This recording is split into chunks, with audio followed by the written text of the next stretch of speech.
বিসমিল্লাহির রহমানির রহিম। আসসালামু আলাইকুম। প্রিয় দর্শক, কেমন আছেন? আবারও চলে আসলাম আমার পেঁপে বাগানে।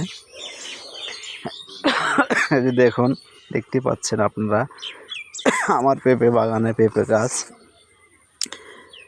এই যে এত বর্ষা যাচ্ছে, বৃষ্টি বাদল যাচ্ছে, তবুও পেঁপে গাছ আল্লাহর রহমত ভালো আছে আপনাদের দোয়ায়। আমি ছোট্ট থেকেই পেঁপে গাছ চারা লাগানোর থেকেই ভিডিও দিতেছি আপনাদের মাঝে।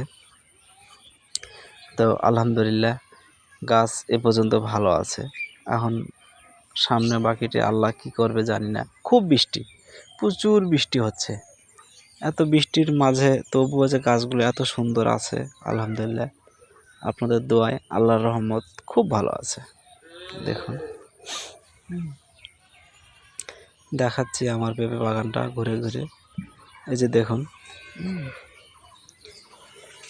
এই যে আমি কালকে সার দিচ্ছি, কেঁচো সার,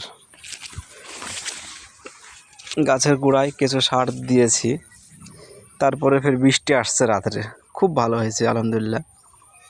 সারটা ভিজে গেছে। সারের যে একটা কেমিক্যাল বা একটা খাদ্য, সেটা মাটির সাথে মিশে গেছে। খুব বৃষ্টি, রাত্রে প্রচুর বৃষ্টি।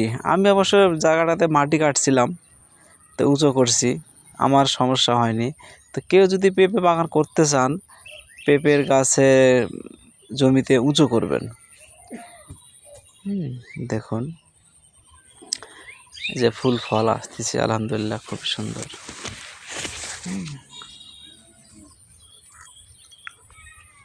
আমার 2 মাস, এই যে এটা হলো টপ লেডি। একটা জমিতে শাহি লাগাইছি।